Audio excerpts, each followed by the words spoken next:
Pas. Bismillahirrahmanirrahim. Assalamualaikum warahmatullahi wabarakatuh. Innal hamdalillah nahmaduhu wa nasta'inuhu wa nastaghfiruh wa na'udzu billahi min shururi anfusina wa sayyiati a'malina. May yahdihillahu fala mudilla lahu wa man yudlil fala hadiya lahu. Wa asyhadu an la ilaha illallah wahdahu la syarika lahu wa asyhadu anna Muhammadan 'abduhu wa rasuluh sallallahu alaihi wa ala alihi wa ashabihi wa man tabi'ahum bi ihsanin ila yaumiddin wa sallama tasliman katsira, amma ba'd. Fa insyaallah taala kita akan melanjutkan materi kita dalam mengenal fiqh Islami, dan kita sudah sampai pada kitab As-Shiyam. Insyaallah tidak lama lagi kita akan mengakhiri bab-bab dalam kitab As-Shiyam, dan berikutnya insyaallah kita akan melanjutkan materi kita di kitab At-Taharah untuk kemudian masuk ke kitab As-Salah, yang mana dengan itu antum mengambil sudah sangat banyak bab fiqih dari kitab At-Taharah, kitab As-Shiyam dan kitab As-Salah. Antum menguasai 3 bab tersebut, sudah menguasai fikih-fikih ibadah sehari-hari, dan ditambah nanti ada kitabul manasik berkaitan dengan umrah dan haji, dan juga ada kitab Az-Zakah, kitab Az-Zakah. Baik, kemarin kita sudah sampai pada masalah sebagai contoh untuk murajaah, ya. Hukum mencicipi makanan bagi seseorang yang sedang berpuasa, ya. Seseorang yang sedang berpuasa, bolehkah dia mencicipi makanan selama tidak ditelan? Boleh tidak? Boleh. Bolehnya itu mencakup 2 hukum. Bolehnya mencakup 2 hukum. Yang pertama hukumnya apa? Yang pertama makruh. Yang kedua mubah. Makruh itu mutlaqu al-ibahah. Sedangkan mubah itu al-mubah al-mutlaq. Boleh secara mutlak atau mutlak boleh. Ada bedanya enggak? Mutlak boleh dan boleh secara mutlak. Ada perbedaan enggak di antara keduanya? Beda. Taib. Apa yang antum kira dari apa yang antum tangkap dari perkataan mutlak boleh? Itu berarti apa?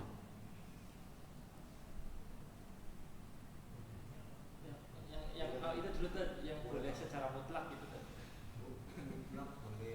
Mutlak dibolehkan atau boleh secara mutlak?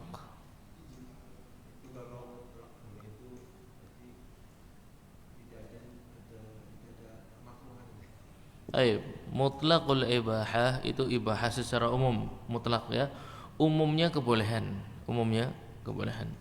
Mutlaqul ibahah itu boleh secara umum, mencakup makruh dan mubah.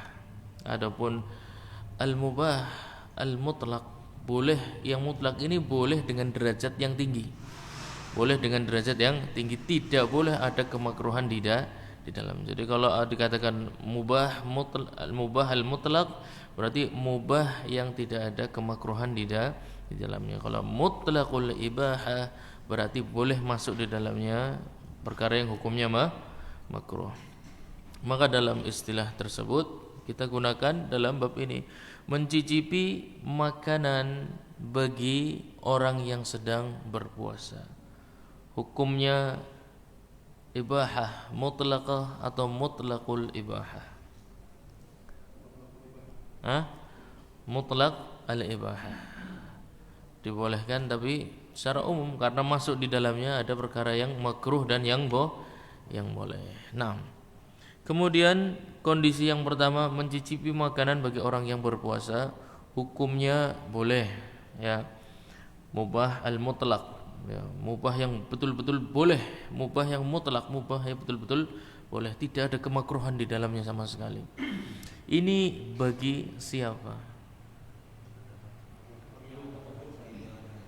Bagi yang membutuhkan, ya, atau ada maslahat, ya. Yang kedua, yang kondisinya makruh, mencicipi makanan bagi sedang berpuasa, hukumnya makruh ketika tidak ada keperluan. Betul memang mencicipi makanan ini pada asalnya hanya sampai di mulut. Ya enggak? Mulut ini bagian luar atau bagian dalam? Bagian luar. Pada asalnya sama dengan antum nempel makanan di hidung, nempel makanan di jidat, nempel makanan di tangan sama nempel makan di mulut sama secara mutlak itu sama, yaitu bagian luar tubuh. Tapi ada perbedaan yang spesifik. Karena apa? Karena mulut ini manfad. Mulut ini memang bagian luar tubuh, tapi dia merupakan jendela masuk ke dalam bagian tubuh. Oleh karena itu hukumnya makruh. Hukumnya makruh. Kenapa? Ada resiko bisa tertelan atau sampai di tenggorokan. Oleh karena hukumnya makruh. Kan tapi dibolehkan bagi yang memang membutuhkan. Tayyib, efek berikutnya, bagaimana kalau tidak sengaja? Kalau sengaja di dua kondisi tadi, yang boleh dan yang makruh. Kalau sengaja, puasanya batal enggak? Sengaja tertelan. Yang masalah kalau tidak sengaja. Sekarang kalau yang mencicipi makanan itu karena kebutuhan. Berarti boleh atau makruh? Boleh. Lalu tidak sengaja tertelan, apa hukum puasanya? Tidak batal ya. Puasanya tetap sah atau tidak? Tidak batal. Tayyib. Apa dalil antum?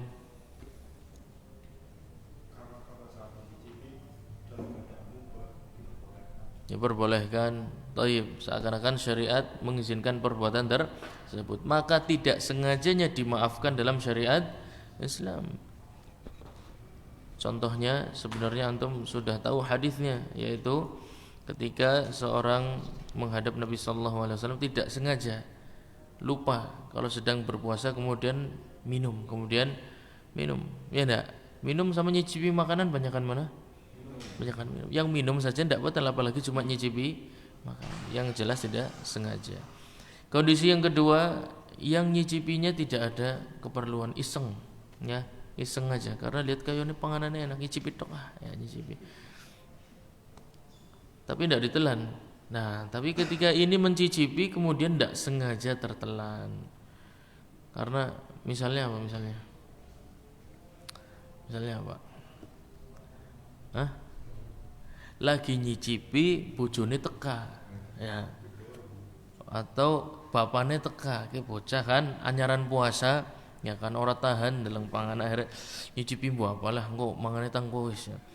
Pas nyicipi bapaknya jebule buka lawang, selek kan, malah mlebu sisan, ya kan. Ini berarti untuk bapak-bapak untuk lebih hati-hati dalam membuka pintu kamar anaknya. Jangan ngageti, siapa tahu lagi nyicipi makanan malah mlebu sisan. Tayyib. Lalu apa ketika tidak sengaja tertelan, hukum puasanya batal atau enggak? Batal. Karena mencicipinya saja pada asalnya syariat melarangnya, maka tidak dimaafkan kalau tidak sengaja. Tayyib. Wa tukrahu al-qublatu wa dawa'il wat'i. Kita masuk masalah yang baru. Atau sudah kita baca belum? Belum ya? Dan makruh untuk mencium seseorang yang halal baginya, dan dikiaskan dengan mencium adalah hal-hal yang pada umumnya kalau dilakukan bisa membangkitkan syahwat. Nah, secara umum ya. Sekarang saya mau tanya, lagi puasa nih ya, seorang suami nutul istrinya, nutul kayak gue, puasanya batal enggak? Puasanya kan nutul kan? Iya. Mencium itu nutul apa enggak? Nutul pada baik kan? Nutul cuman cicing tangan, cicing ya kan kayak gitu. Ya enggak. Tapi di sini makruh, ya, di sini makruh karena ada perbedaan di antara keduanya. Kalau sekedar memegang tangannya, misalnya gue nyabrang dalan, ya enggak, atau misalnya gue narik supaya ini dibersihkan dan lain sebagainya. Kalau memegang secara umum kemudian tidak menggerakkan syahwatnya, maka tidak makruh. Yang makruh adalah segala bentuk perbuatan. Ini kenapa mu'alif mencontohkan menggunakan qublah atau mencium, karena itu umumnya yang membangkitkan syahwat umumnya. Nah, adapun tidak membangkitkan syahwat, maka hukumnya kembali ke hukum asal, yaitu tidak membatalkan puasa dan tidak ada makruh di sana. Akan tetapi Nabi SAW naha anha syaban wa rakhasa li syaikhin. Ya. Perkara suami mencium istrinya ataupun perbuatan-perbuatan yang memancing syahwat secara umum, Nabi SAW melarang para pemuda. Naha anha syaban wa rakhasa li syaikhin, melarang para pemuda dan memberikan rukhsah untuk orang-orang yang sudah tua. Berarti ada perbedaan. Sama-sama perbuatannya mencium. Yang muda dilarang, yang tua dibolehkan. Berarti ada alasan apa? Kenapa Rasulullah SAW memisahkan dua hukum, perbuatan yang sama, dua objek yang berbeda, hukumnya bisa berbeda.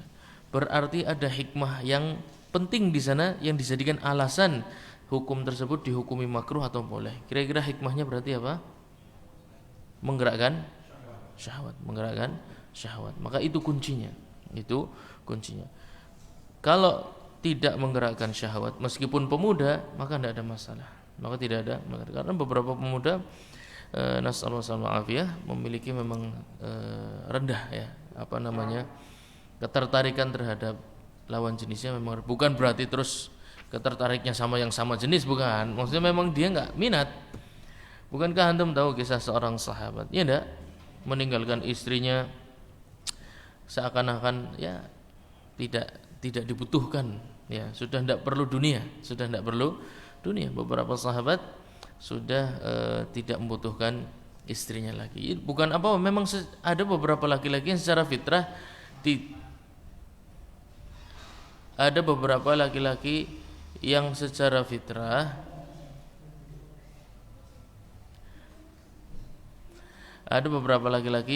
fitrah itu memang tidak terlalu tertarik dengan syahwatnya. Ya memang seperti itu. Banyak beberapa orang seperti itu. Akan tapi umumnya laki-laki itu syahwatnya sangat nampak. Oleh karena itu Nabi SAW memisahkan mencium antara laki-laki dan wanita, laki-laki, pemuda dan orang yang sudah tua.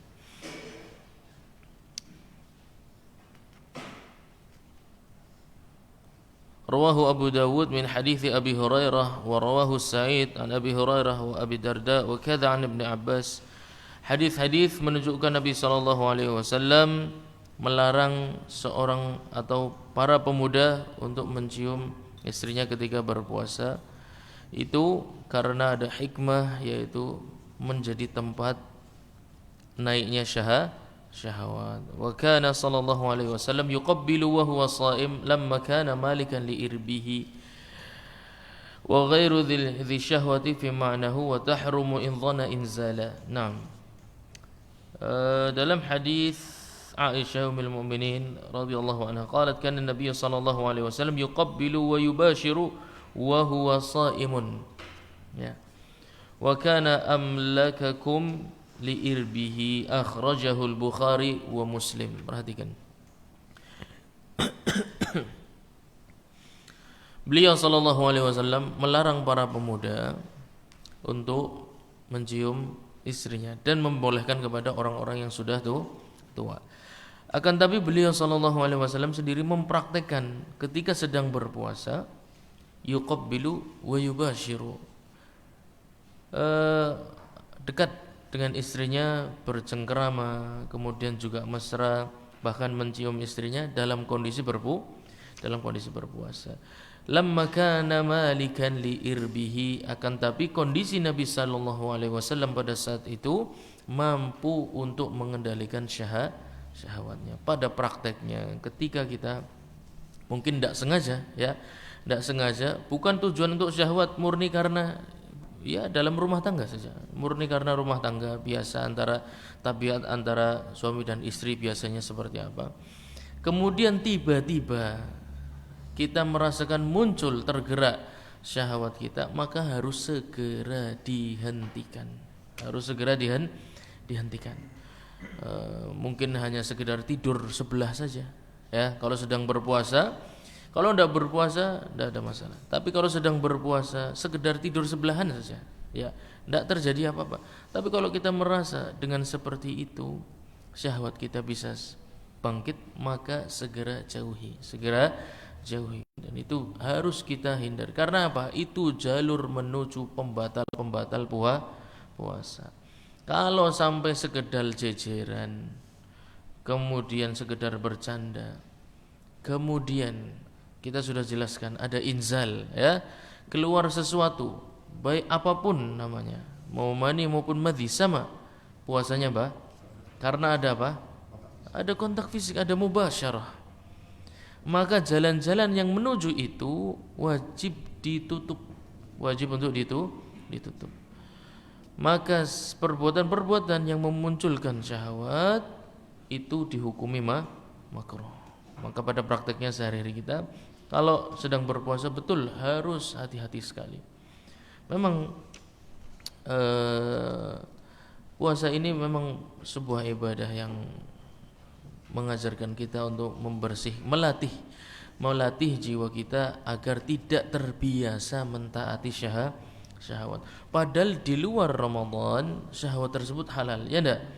Tapi kok di Ramadan bisa jadi tidak boleh? Betul, bukan apa-apa. Akan tapi syahwat ini sebenarnya hanya perlu untuk dilatih. Kalau kita terlatih untuk meredam syahwat-syahwat yang pada asalnya halal, insya Allah untuk meredam syahwat-syahwat yang pada asalnya haram pun lebih terlatih lagi. Insya Allah seperti itu. Salah satu hikmahnya seperti itu. Dan kita dididik untuk selalu menyelisihi hawa nafsu kita, dididik untuk selalu menyelisihi hawa nafsu kita. Maka di bulan Ramadan atau di waktu-waktu kita berpuasa, meskipun di bulan Ramadan, tetap kita harus menerapkan aturan-aturan syariat Islam agar puasa kita memiliki nilai yang sangat tinggi di hadapan Allah Subhanahu wa taala. Dan permasalahan syahwat ini hal-hal yang betul-betul harus hati-hati sekali, karena itu adalah salah satu inti dari berpuasa. Latihan menahan diri, latihan menahan syahwat, latihan dari menahan berkata-kata yang haram, latihan menahan dari makan dan minum dan lain sebagainya. Wa ghairu dhi syahwati fi ma'nahu wa tahrumu in dhanna inzala. Kita jadi bicara bahwasanya seorang pemuda itu makruh untuk mendekati istrinya. Ya, secara umum makruh, karena umumnya pemuda ini syahwatnya mudah bergerak atau mudah naik. Tapi bisa menjadi haram, bukan hanya makruh, bisa menjadi haram. Kapan? Kalau dia kebiasaannya dengan muamalah kepada istrinya, kalau di luar bulan puasa biasanya kayak gitu tok saja bisa keluar sesuatu, padahal cuma bercanda, ya, cuma sekedar ya bercanda dan lain sebagainya lah. Bercanda, dia tahu saya kalau kayak gini umumnya sebelum bulan Ramadan atau sebelum berpuasa, umumnya di luar hari puasa saya kalau melakukan bercanda-bercanda yang seperti ini biasanya keluar sesuatu. Maka kalau dia lakukan dalam kondisi berpuasa hukumnya haram, bukan lagi makruh. Kalau dia tahu ini kalau saya lakukan umumnya biasanya keluar sesuatu. Kalau sudah tahu seperti itu maka haram dilakukan. Karena apa? Karena dia seakan-akan dengan sengaja akan membatalkan puasanya. Kontak fisik, keluar sesuatu, puasanya batal enggak? Batal, sebagaimana yang sudah kita ambil dengan khilaf yang ada di dalamnya sudah kita sebutkan. Lalu dia tahu kalau saya biasanya lakukan ini di luar hari puasa saya, biasanya keluar sesuatu. Kalau dia maksa lakukan itu ketika sedang berpuasa, seakan-akan dengan sengaja membatalkan puasa, meskipun puasanya sunnah. Tidak boleh, haram tetap. Ya, karena membatalkan sebuah ibadah yang sudah kita masuk di dalamnya dengan sengaja tanpa ada maslahat, tanpa ada kondisi darurat, hukumnya haram, tidak boleh. Meskipun meskipun ibadah tersebut hukumnya sunnah, salat sunnah misalnya, antum sudah masuk, kemudian membatalkan cuma karena sungkan, haram, tidak boleh. Ya. Wala tubtilu a'malakum, tidak boleh kalian membatalkan amalan-amalan kalian dengan sengaja tanpa ada uzur syar'i, tanpa ada alasan, tanpa ada hajat dan lain sebagainya. Puasa pun sama, kalau sudah niat masuk di tengah-tengah kemudian karena malas dan lain sebagainya, haram, tidak boleh. Kalau sudah niat berpuasa sunnah dari awal harus dituntaskan, kecuali ada maslahat yang lebih besar. Ada maslahat yang lebih besar, misalnya apa? Memasukkan kebahagiaan ke dalam hati saudara kita. Ya. Antum sudah niat puasa Senin Kamis, siang hari harus menjamu tamu untuk makan, maka diusahakan sebisa mungkin untuk menjamu. Tapi ada kondisi juga antum tidak perlu makan. Misalnya gini, kalau ada antum menyambut tamu dan beberapa orang, ya ada beberapa orang, kemudian ada yang makan dan ada yang tidak. Ini umumnya enggak? Biasa banget ada makan. Ini tempat-tempat yang antum tetap bisa mempertahankan puasa antum, tidak ada masalah. Tapi kalau yang nyambut cuma antum, ya enggak, satu orang tamunya makan terus antum tidak makan, nah ini akan menimbulkan perasaan tidak enak. Beda kalau yang nyambut banyak, ya, antum nyambut orang 5 misalnya, ya, tamunya orang 11 atau berapa, kemudian makan bareng, yang satu makan yang satu tidak, ini biasa, tetap masih bisa mempertahankan puasa sunnahnya. Akan tapi kalau yang nyambut antum sendirian, maka akan menimbulkan perasaan tidak enak di dalam hati yang bertamu. Nah ini termasuk menyia-nyiakan kesempatan untuk memasukkan kebahagiaan ke dalam hati saudara sesama muslim. Tapi wajibu mutlaqan, hal yang wajib dilakukan bagi orang yang berpuasa, baik puasa wajib maupun puasa sunnah sama. Ijtinabu kadhibin wa ghibatin wa namimatin wa syatmin wa nahwihi liqaulihi alaihi salam, man lam yada' qawla zur wal 'amal bihi falaysa lillahi hajatun fi an yada'a ta'amahu wa syarabah.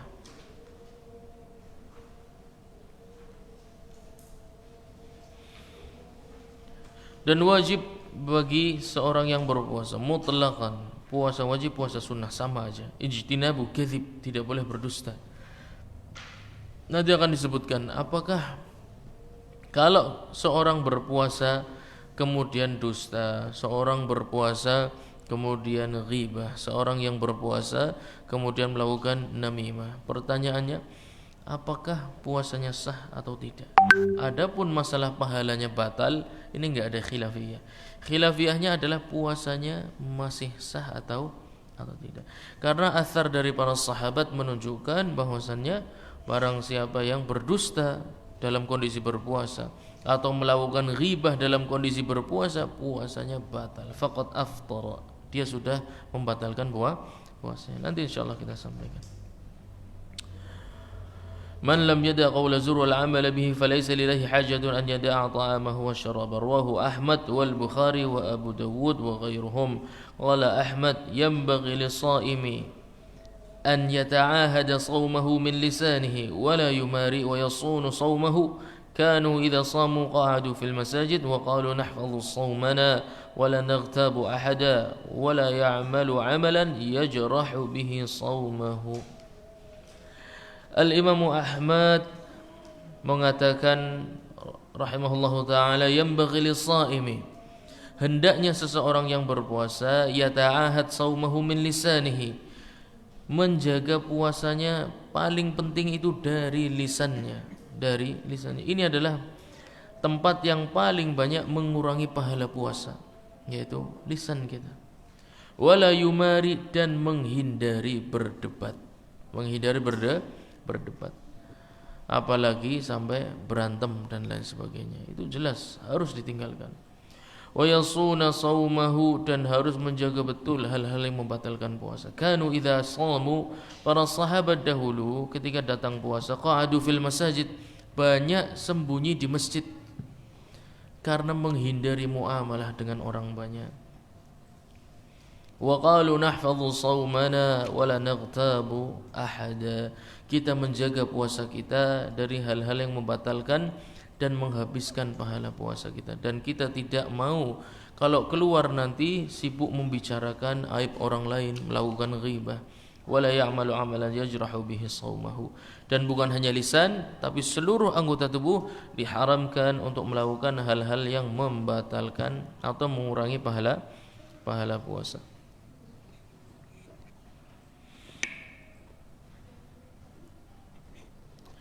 Di dalam atharnya Nabi SAW,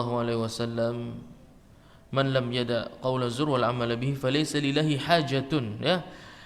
Dikatakan di hadis tersebut falaysa lillahi hajah, maknanya apa? Maka Allah tidak butuh fi an yada ta'ama wa syarabah, Allah tidak membutuhkan dia meninggalkan makanan dan minumannya. Allah tidak butuh puasanya. Pertanyaannya, apakah berarti Allah butuh puasanya kalau dia puasanya benar? Lah itu lafadznya hajah sih berbeda. Lafadznya hajah.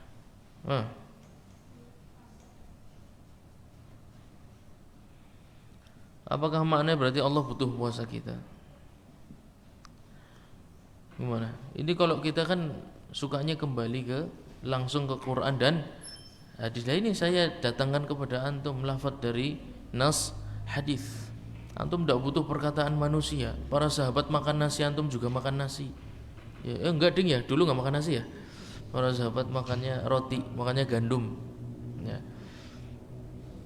Falaisa lillahi hajatun an yada'a ta'amahu wa syarabah. Maknanya adalah az-zajru wa tahdzir. Maknanya adalah peringatan, ya. Peringatan dari Allah Subhanahu wa taala, bukan berarti Allah butuh, enggak, tapi Allah mengingatkan agar menghindari perbuatan-perbuatan tersebut. Meskipun lafadznya hajah, tapi Allah Subhanahu wa taala tidak butuh amalan kita, mau puasanya baik, mau puasanya tidak baik, yang butuh adalah kita sendiri. Allah Subhanahu wa taala tidak pernah butuh sedikit pun atas amalan-amalan kita atau harta-harta kita, tidak butuh sedikit pun. Tapi kita yang membutuhkan Allah Subhanahu wa taala. Maka makna hajah di sini bukan berarti Allah butuh, akan tapi sebagai peringatan. Nah, itu ungkapan dalam bahasa Arab, ya. Ungkapan dalam bahasa Arab bahwasannya ketika mengatakan saya tidak butuh dia, bukan berarti kalau dia benar saya butuh dia, bukan. Ya. Hanya taruh butuh kaya. Itu merupakan dalam bahasa Arab merupakan takbir menunjukkan untuk perbuatan yang dia lakukan itu salah. Bukan berarti kalau dia benar terus saya butuh dia, bukan. Ya. Jadi ini masuk dalam balaghah, dalam ilmu balaghah, merupakan salah satu ungkapan dalam bahasa Arab menunjukkan saya tidak butuh dia, itu menunjukkan tahdzir atau peringatan bahwasannya perbuatannya salah. Bukan berarti kalau dia baik saya butuh dia, enggak. Itu merupakan ungkapan-ungkapan dalam bahasa Arab. Maka Allah Subhanahu wa taala tidak membutuhkan kita, dan maksudnya hajah di sana adalah hanya peringatan bahwasannya perbuatan-perbuatan tersebut harus ditinggalkan. Wa tubahu li gharadin sahih.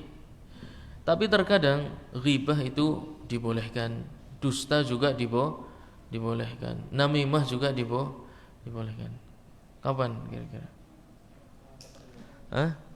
Naam, wa tubahu li gharadin sahih syar'i. Dan secara umum ada tempat-tempat dusta itu dibolehkan, dan juga ghibah itu juga dibolehkan. Itu secara umum, termasuk bagi orang yang sedang berpuasa. Contohnya adalah islah baina az-zawjaini, untuk mendamaikan antara laki-laki dan wanita yang sedang bertengkar, ya. Jadi yang menengahi mungkin bilang ke istrinya, sebenarnya kayak si tresna karo kon. Asli, kayak ora gelem pisah, padahal ngomong kudu pisah, nyusor gelem. Tapi penengahnya bilangnya sebaliknya. Kayak aslinya masih ngarep-ngarep kon. Nah, Lah sing wadon aku wis ndeleng rupane wis pengine muntah. Tapi bicara ke laki-lakinya apa? Ya, ke bojone kan wong wadon, kayune wong lanang urip nang di kehidupannya tuh hanya engkau saja. Ya. Jadi pikirannya mung kowentok. Jadi jangan pernah berpikir negatif tentang istri kamu. Ya. Dia tuh masih mengharapkan kamu. Ya diwolak-walik ya. Nah, ini dusta dengan perkataan yang sebenarnya. Tapi islah baina zaujain ini termasuk maqasid syariah, termasuk maqasid syariah yang dituju oleh syariat Islam adalah damai di antara suami dan istri meskipun ada kedustaan di dalamnya. Atau contoh juga, misalnya istri sedang cemburu dengan seorang suami khususnya yang memiliki lebih dari satu, muta'addid ya. Seorang suami yang memiliki istri lebih dari satu. Wah, sampean ta menang butuh tok.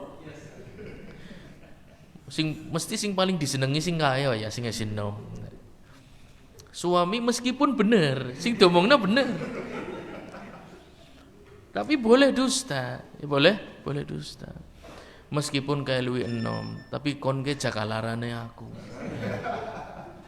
Kenangan bersamamu tak akan pernah aku lupakan. Wis ya terjun ke dalam pertandingan, ya kan. Sing ngangger mana ya pada, ya anggar mana pada. Kok mainin anggar ngelih tok kayak gue. Masaknya enak sih sing kayak, ya kan sing kayak masaknya orang enak, sing kayak masaknya enak misalnya. Gitu. Ya enggak. Jadi boleh berdusta, islah baina az-zawjaini. Berdusta termasuk yang hatta sedang berpuasa boleh.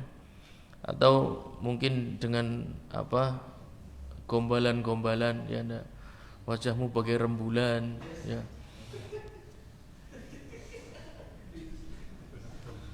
Baik. La yumkinul wusulu ilaihi illa biha, dan tidak mungkin tujuan syar'i tersebut dicapai kecuali dengan ghibah. Tadi contoh dusta, sekarang ghibah. Katadzallum, seperti orang-orang yang mengalami kezaliman. Ya. Misalnya antum adalah orang dekat dengan A, kemudian si B ini datang pada antum. Mas kon perko ya karo kae. Primen sih? Yakin utang orang bayar-bayar wong kae tulung aku direwangi ya. Kayak padahal duitnya akeh wingi bar tuku mobil anyar, bar tuku motor anyar, tapi utang ora bayar-bayar tulung ya. Padahal si orang ini tadi enggak tahu urusan apa-apa ya enggak? Jadi tahu aibnya orang. Ghibah wala mughibah? Ghibah ya enggak? Aib orang diumbar kepada orang. Tapi tujuannya apa? Untuk bisa mengembalikan sesuatu yang zalim pada tempatnya ya, mengembalikan sesuatu yang zalim pada tempat. Terkadang perlu untuk menyebutkan. Wal istifta juga dalam konteks berfatwa. Wahai syekh, saya punya suami misalnya, atau anak laki-laki saya begini dan begitu, merokok atau misalnya dan lain sebagainya. Ini termasuk mengumbar aib keluarga sendiri enggak? Iya. Atau KDRT dan lain sebagainya, macam-macam ya. Mengumbar aib keluarga sendiri kepada syekh. Tapi ini termasuk makam yang sesuai dengan tujuan syariat. Mengapa? Karena syekh nanti akan memberikan fatwa yang insya Allah bermanfaat kepada si penanya. Jadi enggak mungkin fatwa itu jelas kecuali penanya menyampaikan masalahnya detil. Ya, soalnya penanya ini menyampaikan masalahnya dengan detil. Nah, ini yang jadi masalah. Jadi kadang orang bertanya itu pertanyaannya sudah disetting terlebih dahulu, ya, supaya menguntungkan dia. Nah, ini juga tidak benar. Maka orang-orang yang diminta untuk berfatwa harus teliti. Ini penanya menyampaikan masalahnya dengan teliti atau tidak. Kalau banyak disembunyikan ini bahaya. Kemungkinan dia untuk menguntungkan dirinya sendiri. Maka termasuk makam-makam yang dibolehkan untuk berghibah adalah makam-makam istifta. Kemudian al-isti'anah, minta tolong ya. Minta tolong. Pak, tolong Pak. Kita tanggane nyong mata kiman nyong sing buri atau buang. Waktu itu kayaknya di berita rame ya, buang kotoran ya. Buang kotoran ke rumah tetangganya. lapor ke Pak RT, ya, minta tolong kepada Pak RT untuk menyelesaikan masalah tersebut, termasuk ghibah, akan tapi dibolehkan dalam syariat Islam. Ala taghyiril munkar wa ta'rif, kemudian mencontohkan fulan, misalnya fulan bin fulan kene kok bisa mijet, misalnya bisa mijetnya enak, iya mijetnya pinter kayak gue, sing kaya apa sih wonge, sing kaya kae, sing mohon maaf melihatnya kurang jelas yang sebelah kanan misalnya gitu, mata kanannya agak sipit ya tuh, kayak sing melakukan mandan mohon maaf agak dengklang misalnya seperti itu. Ya ini bukan ghibah ya, akan tapi keperluan untuk sampai kepada tujuan yang ingin disampaikan. Tidak ada maksud untuk mempermalukan dan lain sebagainya. Hal tersebut walau dilakukan orang yang berpuasa tetap tidak membatalkan puasanya. Wa nahwi dzalika wala ya'malu 'amalan yajrah bihi shaumahu kana salaf. Naam. Fayajibu kaffu lisanihi amma yahrumu wa yusannu kaffuhu amma yukrahu. Qultu wa 'anil mubahi aidan li hadithi min husni islamil mar'i tarkuhu ma la ya'nihi wa la yuftiru bi ghibatin wa nahwiha. La, ini dia. Baik, ana bacakan tadi dari Kasyaful Qina, bahwasannya wajib bagi seseorang untuk menghindari perkata-perkata yang haram, dan juga yang mubah. Nah, kalau yang haram itu jelas ya. Berkata yang haram orang enggak puasa aja enggak boleh, apalagi puasa, ya enggak?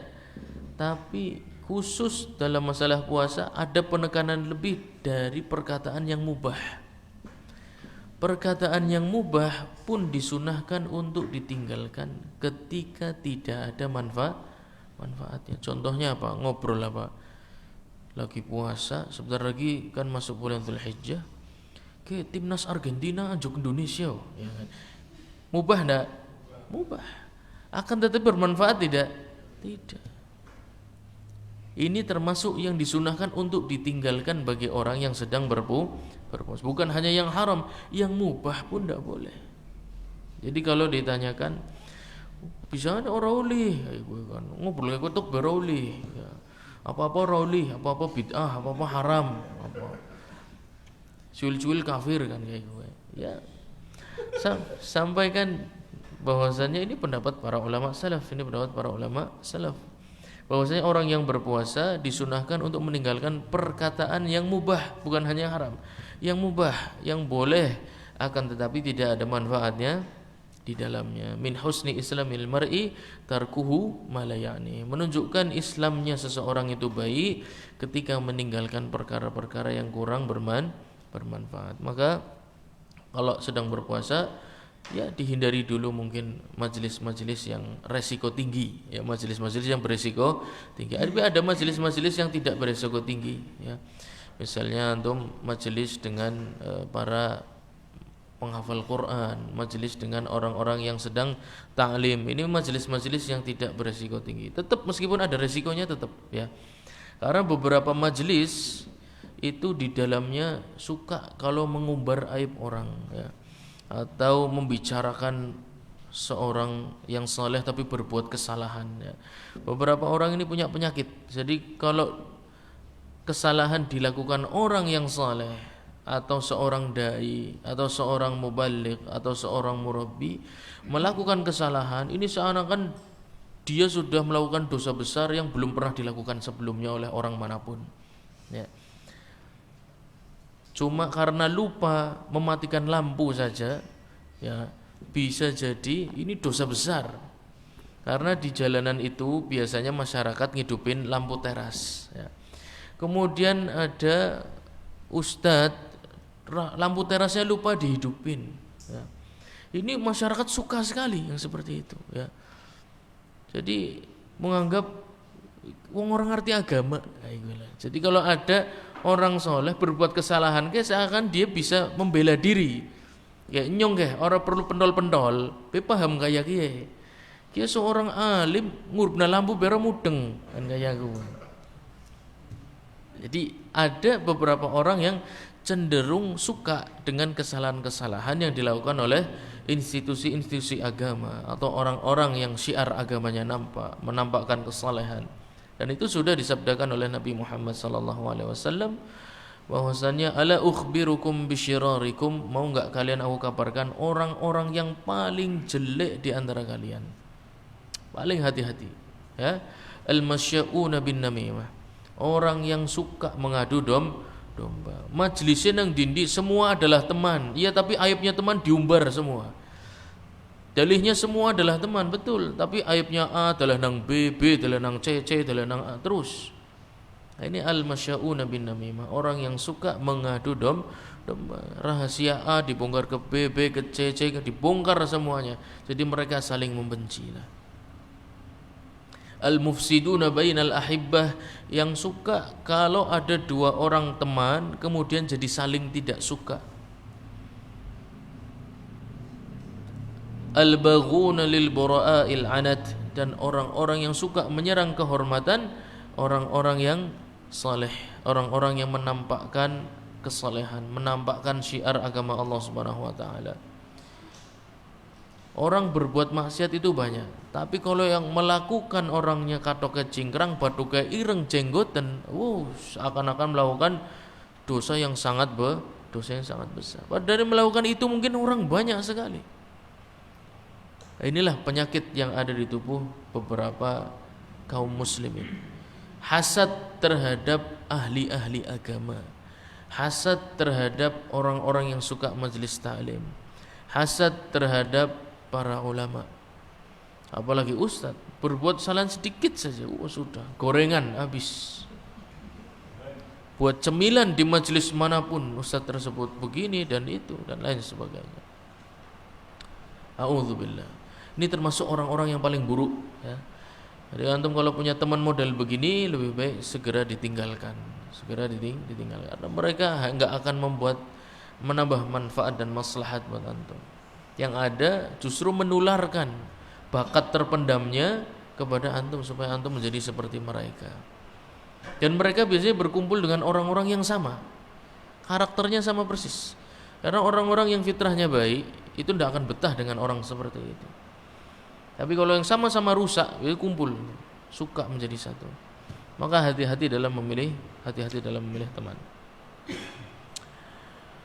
Wala yuftiru bighibatin wa nahwiha, qala Ahmad law kanatil ghibatu tuftiru ma kana lana saumun. Dan ini merupakan pendapat Al-Imam Ahmad yang merupakan pendapat jumhur fuqaha dan ulama, bahwasannya tidaklah batal puasa karena perbuatan ghibah. Padahal ghibah itu perbuatan haram yang banyak sekali larangannya, khusus untuk orang yang berpuasa. Bahkan tadi disampaikan Allah Subhanahu wa taala tidak membutuhkan puasanya orang yang tidak bisa menjaga lisannya. Kalau puasanya tidak diterima, terus buat apa kita hukumi sah? Ya enggak? Allah tidak butuh, berarti tidak akan diterima. Terus buat apa dihukumi sah kalau ternyata tidak diterima? Tidak diqadha. Mungkin. Akan tapi Al-Imam Ahmad mengatakan bahwasannya tetap puasanya sah. Kalau gitu caranya, kalau dipahami seperti itu, dipahami secara zahirnya saja, bahwasanya orang yang ghibah dalam kondisi puasa-puasa yang tidak sah, maka nalana min saum, enggak ada satupun dari kita yang selamat puasanya. Batal kabeh puasanya. Hampir semua manusia enggak bisa lepas dari dosa.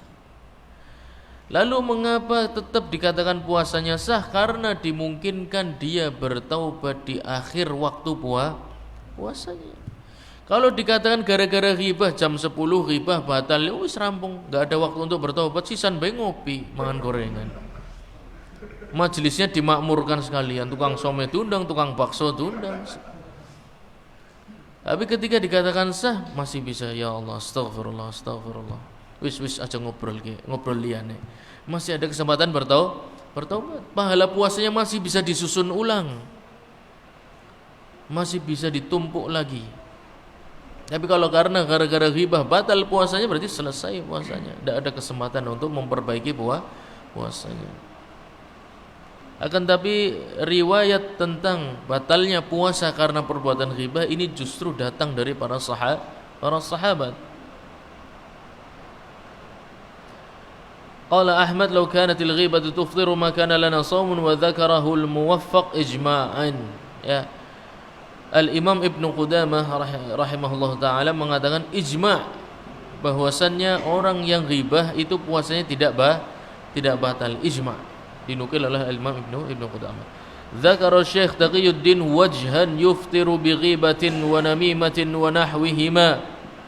Syekhul Islam Ibnu Taimiyah rahimahullah ta'ala menukil sebeberapa sisi pendalilan yang mana datangnya bukan dari dirinya sendiri, bukan, akan tapi dari para sahabat bahwasannya seseorang itu puasanya bisa batal karena perbuatan ghibah dan namimah. Qala fil furu' wa yatawajjahu minhu ihtimalun yuftiru bi kulli muharramin.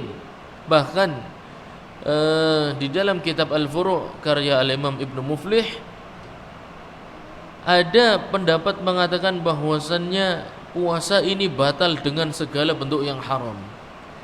Karena ghibah haram dah, maka seluruh maksiat yang lain kan hukumnya haram sama. Kalau dengan ghibah batal, dengan yang lain juga batal. Misalnya apa?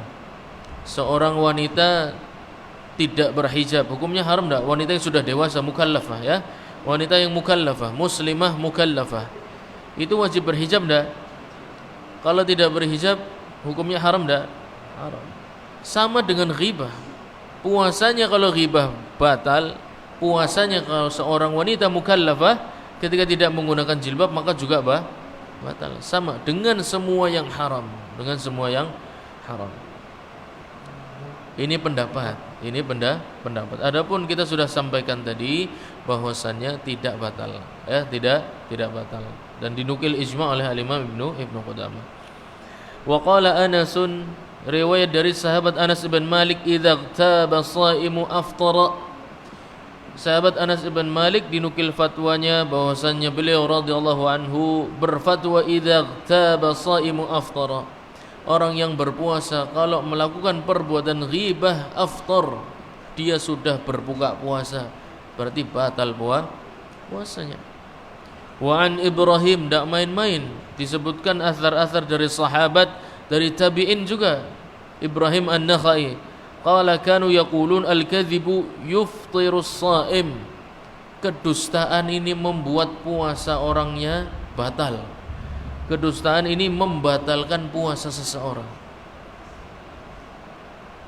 Wa anil Auza'i, al-Imam Al-Auza'i, man syatama fasada shaumuhu li zahirin nahi. Barang siapa yang mencela orang lain dalam kondisi puasa, fasada shaumuhu, puasanya batal, li zahirin nahi, karena zahir nas tentang larangan meladeni emosi, kemudian mencela, kemudian bertikai dan lain sebagainya. Wa dzakara ba'du ashabina riwayatan yuftiru bisama'il ghibah. Dan beberapa ulama Hanabilah juga menukil riwayat dari Al-Imam Ahmad bahwa seorang berpuasa itu batal bukan hanya melakukan perbuatan ghibah, tapi duduk bermajlis dan mendengarkan orang-orang yang melakukan perbuatan ghibah.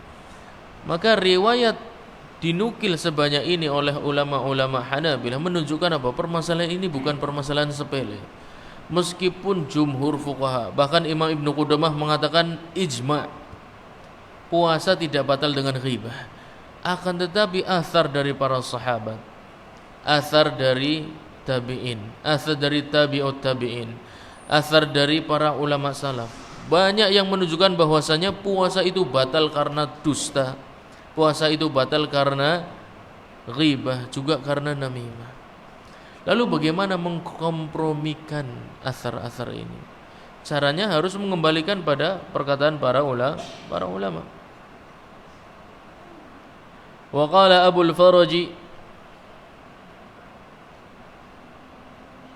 yaitu Al-Imam Ibnul Jauzi rahimahullahu taala, bahwasannya muraduhu ma sabaqa wa illa fa dhaif.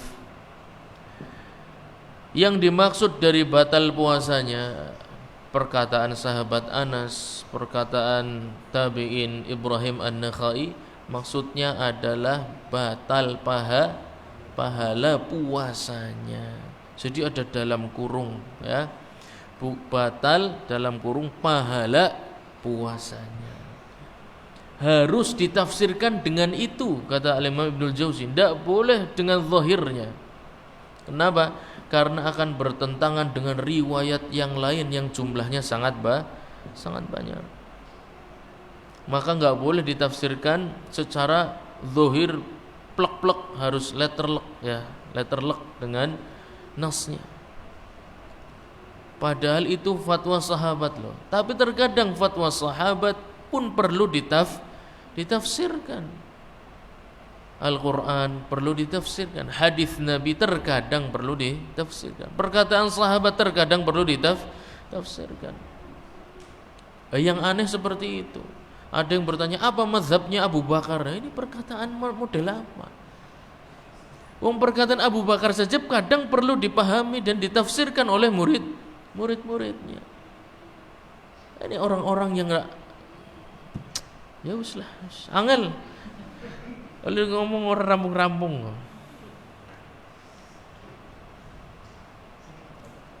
Dia terus buat apa ada Ibnu Qudamah, Syekhul Islam, Ibnul Jauzi, Ibnul Qayyim, Imam Hakim, manungsa-manungsa pan gua apa? 1000 tahun karyanya ditulis, dinukil sampai zaman sekarang. Menurut antum mau buat apa? Ganjel lawang. Yang gue dipelajari. Kok bisa enak sekali ngomong seperti itu? Itu tidak keluar kecuali dari orang yang memang nggak pernah belajar mazhab. Makanya sekali-sekali mainnya agak jauh sedikit ya. Belajar tentang mazhab. Boleh kok tidak bermazhab, boleh-boleh saja. Paling tidak tapi tahu gitu. Paling tidak tahu, oh seperti ini cara berpikirnya, konsepnya, dalilnya seperti apa. Rugi kita meninggalkan fatwa-fatwa sekelas Imam Ahmad, itu rugi. Sekelas Imam Syafi'i, Imam Malik, Abu Hanifah, sungguh kerugian besar. Karena mereka orang-orang yang menghafal Quran beserta riwayatnya, menghafal hadis, tahu mana yang sahih, mana yang dhaif, bukan jari-jari. Kalau kita tuh jari kabeh. Ilmu kita ilmu jari. Iya. Antum cari di majelis manapun. Ustadznya bilang hadzal hadis sahih, tanya, "Ustaz, sahih itu menurut antum atau menurut siapa?" Coba tanya. Pasti menurut orang lain.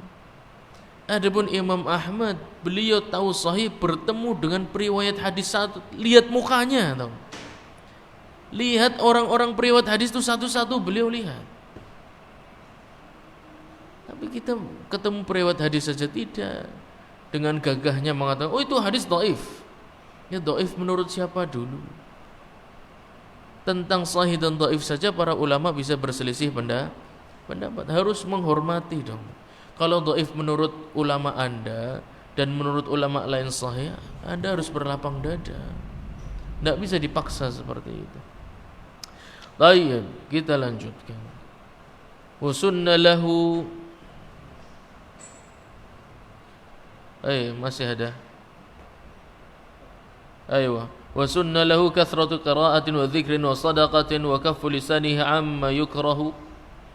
Dan disunahkan untuk memperbanyak tilawah Al-Quran. Riwayatnya sangat banyak, bahkan Al-Imam Malik meninggalkan majelisnya, meninggalkan majelis hadis, bukan main-main, meninggalkan majelis hadis. Akan tapi beliau menghabiskan waktunya justru di bulan Ramadan atau di waktu puasanya untuk membaca Al-Quran. Tapi ini semua wasilah. Kita harus memperhatikan juga perkembangan zaman.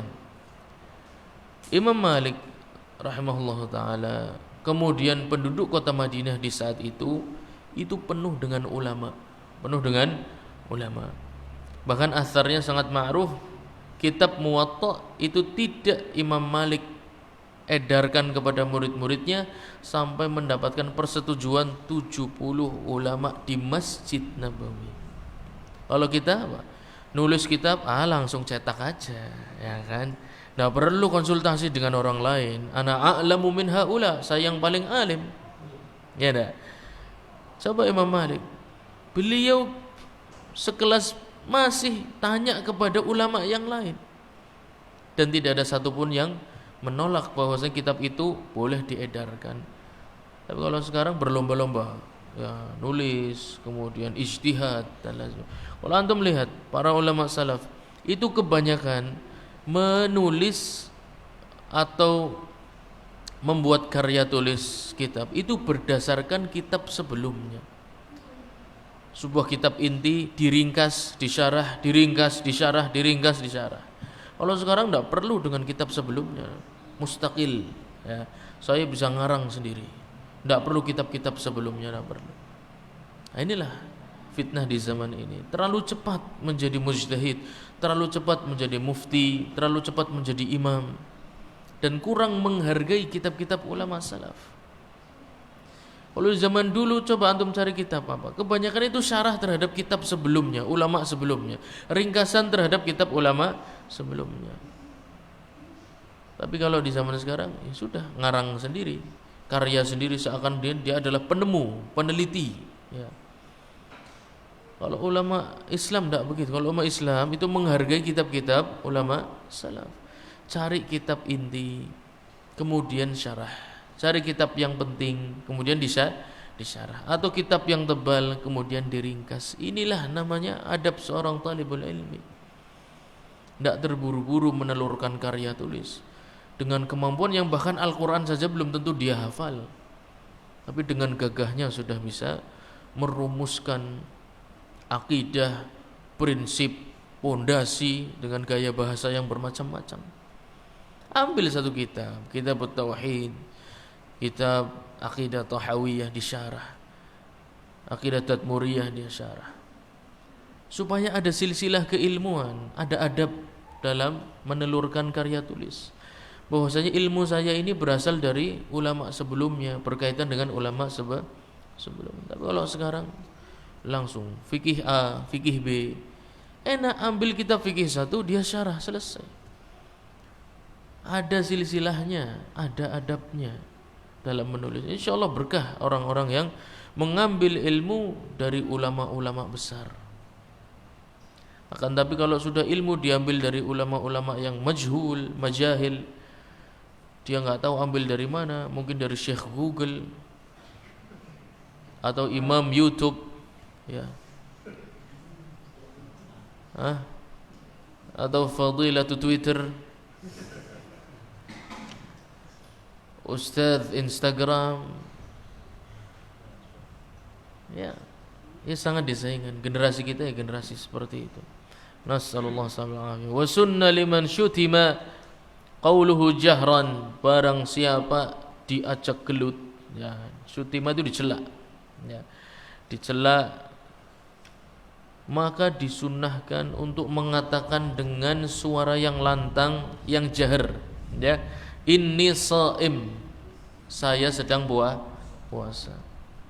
Liqaulihi alaihi salam, fa in syatamahu ahadun aw qatalahu falyaqul inni imru'un shaim.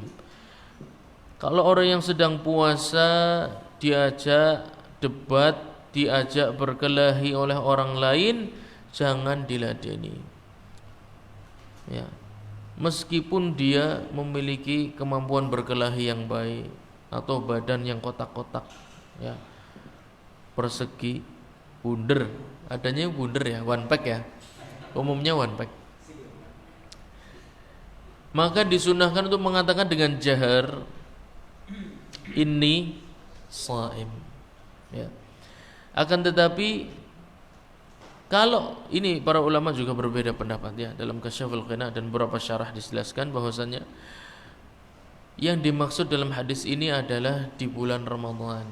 Kenapa? Karena pada asalnya orang yang mengajak kelahi kita kan nggak tahu kita sedang puasa, ya enggak? Kalau antum pakai ngomong nyong lagi puasa, berarti seakan-akan memunculkan ibadah yang tadinya tidak dia ketahui. Atau dengan kata lain dekat kepada riya,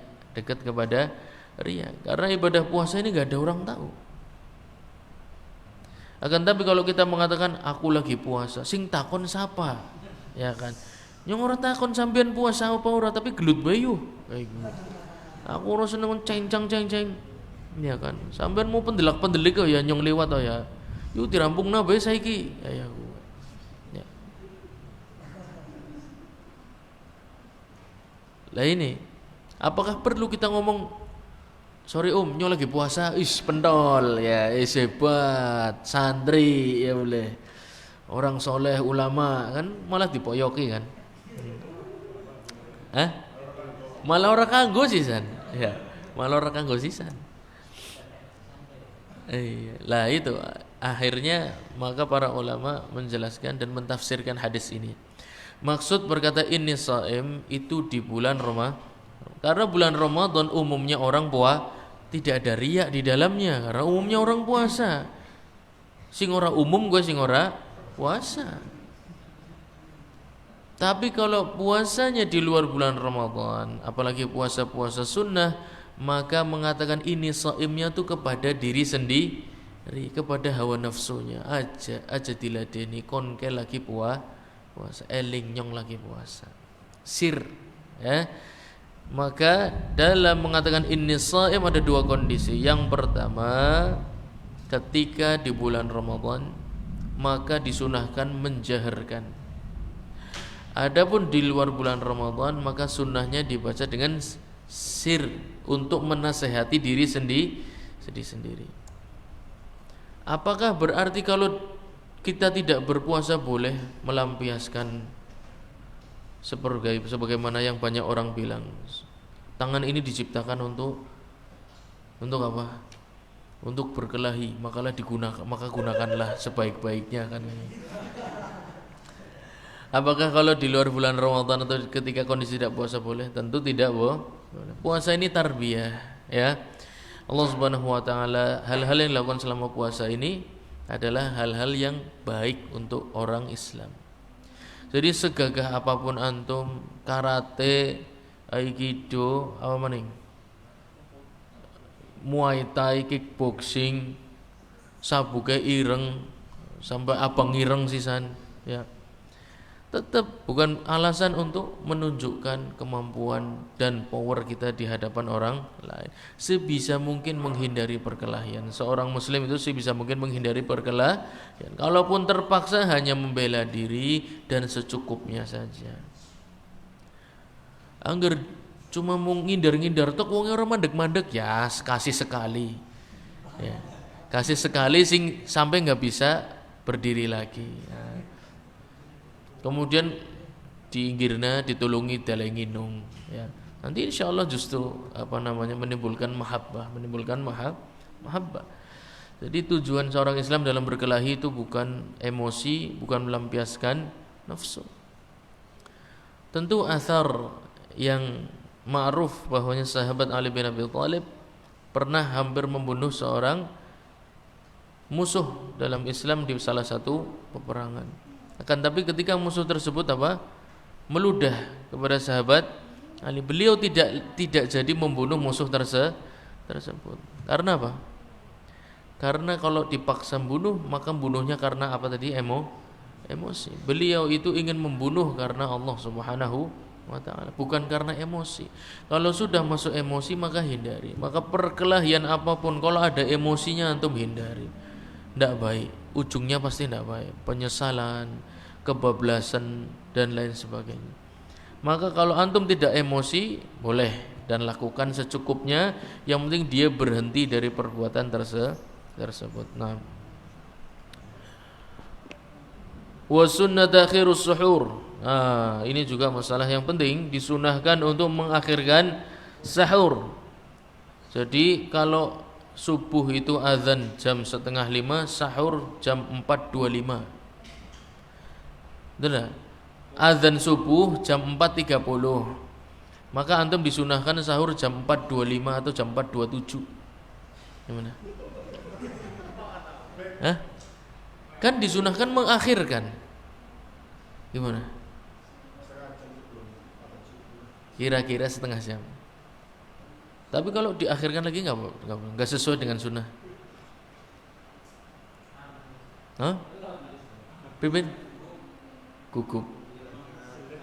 Tapi kan perintahnya mengakhirkan sunnah. Pimpin. In lam yakhsha tulu'al fajri ats-tsani, ya.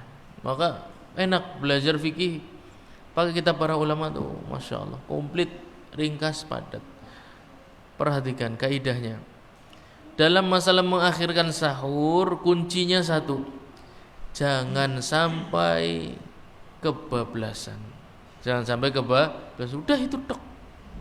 Perhatikan waktu terbitnya matahari itu kapan. Ya. Ada orang yang sahur karena kesel, yang sahur pan cual-cual roti nginung, kira-kira sampai setengah jam enggak? 10 menit cukup. Maka dia jam 4, tadi berapa? Misalnya 4.30 azan fajar ya. Maka dia di 4.15 juga enggak apa-apa, enggak harus setengah jam. Di 4.20 sekalian, di 4.25 sekalian, enggak ada masalah. Dia cuma mau makan korma telung hiji, nginung banyu segelas karena ngantuk. Tetap sesuai dengan sunnah. Maka yang harus diperhatikan adalah kapan matahari akan terbit, kapan fajar tsani akan muncul, itu patokannya. Maka diukur sahurnya butuh waktu berapa lama. Kalau harus masak dulu, ngadang sege, kemudian gawe tempe goreng, gue berarti kira-kira butuh berapa? Ya 1 jam. Ya, jadi harus fleksibel, disesuaikan dengan kebutuhan masing-masing. Oleh karena itu penjelasan para ulama itu enak. Para ulama di dalam kitab Aqidah Tahawiyah, syarahnya ya, Al-Imam Ibnu Abil Izz itu punya perkataan yang bagus. Ulama salaf itu kalau ngomong sedikit tapi berkah. Ya. Orang zaman sekarang itu ngomongnya banyak tapi langkah sing mudeng. Ngalur ngidul jelasnya suatu masalah ndak sampai-sampai. Ulama salaf kalau ngomong satu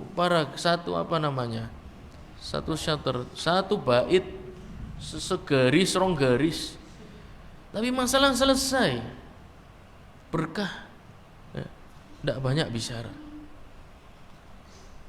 Al-Imam Al-Buhuti cuma memberikan qaid, ya, penjelasan sangat sedikit.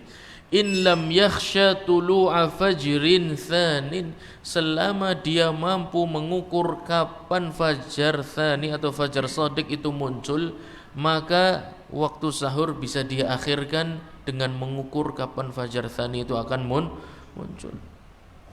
Dan dia harus merencanakan mau makan apa. Kalau makannya yang kudu mangan akeh, betul 30 menit. Kalau cuma mau makan sedikit bisa diakhirkan lagi. Yang penting jangan sengaja dibablaskan. Nah, ini masalah yang muskilah. Berdalil dengan athar dari sahabat Abi Hurairah radhiyallahu anhu, kalau sedang makan kemudian azan berkumandang, maka tuntaskanlah hajat kalian. Atharnya betul, hadisnya sahih. Tidak. Akan tetapi coba bayangkan, jumhur fuqaha, jumhur ulama, imam 4 mazhab semuanya sepakat bahwasannya seseorang makan hatta beras siji, arane apa? Upah, arane apa? Hatta upah saler bae. Ketika dia yakin bahwasannya waktu fajar shadiq sudah muncul, dia dengan sengaja upah yang satu ini dimasukkan batal dengan sepakatan 4 mazhab dan jumhur ulama dan jumhur fuqaha, apapun alasannya. Orang ngerti lah, nembe tangi tak salah dewek kok bisa nembe tangi. Fajar tsani sudah muncul, dengan sengaja memasukkan makanan ke dalam tubuhnya, maka puasanya batal, apapun alasannya. Apakah imam-imam mazhab orang paham athar Abi Hurairah? Apakah mereka hafalannya lemah?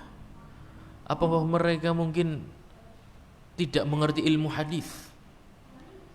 Atau mungkin hadis ini mereka belum sampai kepada mereka? Kan biasanya alasannya kayak gitu. tentu hadis itu sudah sampai kepada mereka semua. Ini termasuk prasangka yang buruk kepada ulama salaf adalah menyangka hadis-hadis umum begini belum sampai kepada mereka. Ini prasangka yang enggak betul. Kenyataannya sudah sampai kepada mereka. Dan kita sudah pernah sebutkan salah satu contoh hadis tentang khiyarul bai', ya, al-bayyi'ani fil khiyar ma lam yatafarraqa.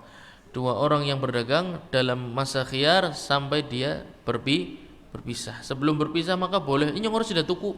Nah, wis dilo duitnya cekel bareng payunge duitnya pantang tuku liane tak balakna. Boleh saja, tapi khilafiyah masalah ini khilafiyah. Imam Malik berpendapat enggak. Tetap meskipun belum berpisah, tetap saja ini tidak bisa dikembalikan. Khiyar itu harus ditentukan. Ditanya Imam Malik, kamu enggak tahu hadis ini? Kata Imam Malik, hadis ini sampai kepada saya dan kamu masih main bola dipakai. Jadi menyangka hadis belum sampai ke para imam ini muskilah besar. Hadis Abi Hurairah sampai kepada mereka, akan tetapi harus dicocokkan dengan hadis yang lain, dicocokkan dengan ayat-ayat Qur'aniyah. Fatwa-fatwa yang menunjukkan bahwasannya orang yang sahur kemudian azan maksa tetap makan, ini fatwa ulama zaman akhir. Adapun ulama salaf tidak ada yang berfatwa dengan fatwa tersebut. Wallahu a'lam, mungkin ada tapi ana tidak tahu. Setahu anak 4 mazhab sepakat, jumhur ulama, jumhur fuqaha sama. Ketika fajar shadiq sudah muncul, maka makanan yang sengaja dimasukkan membatalkan puasa. Adapun ulama-ulama zaman akhir seperti Syekh Ibnu Utsaimin termasuk yang membolehkan, berdalil dengan hadis athar dari Abi Hurairah radhiyallahu anhu. Nanti kemalaman ya dilanjutin ya. Ini panjang sih, khilafnya lumayan. Baik, insyaallah kita lanjutkan di kesempatan yang akan datang supaya tidak terlalu malam. Kita ambil waktu untuk salat. Insyaallah di kesempatan yang akan datang kita akan sebutkan tentang khilaf masalah apakah boleh orang yang sahur tetap makan padahal azan sudah berkumandang dan azan fajar sudah berkumandang. Ingat baik-baik kuncinya di zaman Nabi SAW azan fajar itu 1 atau 2 kali. Di zaman antum sekarang azannya berapa? Itu juga kunci. Itu kunci masalah khilaf ini. Salah satunya adalah hal tersebut. Jadi hadis Abi Hurairah itu dimaknai bahwasannya dahulu waktu sahur ketika mendengar azannya siapa? Azan pertama itu azannya siapa? Azannya Bilal. Ajawati. Ketika Anda sedang sahur dan mendengar azannya Bilal, silahkan selesaikan hajat antum. Karena dicocokkan dengan hadis-hadis yang lain. Maksud dari athar Abi Hurairah adalah tentang kejadian orang makan sahur kemudian azannya Bilal berkumandang, bukan terjadi di azan yang kedua. Dan ini takwilnya 4 mazhab seperti itu. Ini bukan ngarang, bukan anak ngomong, bukan. Itu bukan hasil ijtihad, anak merenung, tidak. Sama, 4 mazhab sama. Takwilnya seperti itu. Hadis tersebut yang dimaksud adalah tentang azan yang pertama, bukan azan yang kedua. Insyaallah kita sambung di pertemuan yang akan datang. Barakallahu fikum. Kita cukupkan ya majelis kita. Subhanakallahumma wa bihamdik asyhadu an la ilaha illa anta astaghfiruka wa atubu ilaik. Wassalamualaikum warahmatullahi wabarakatuh.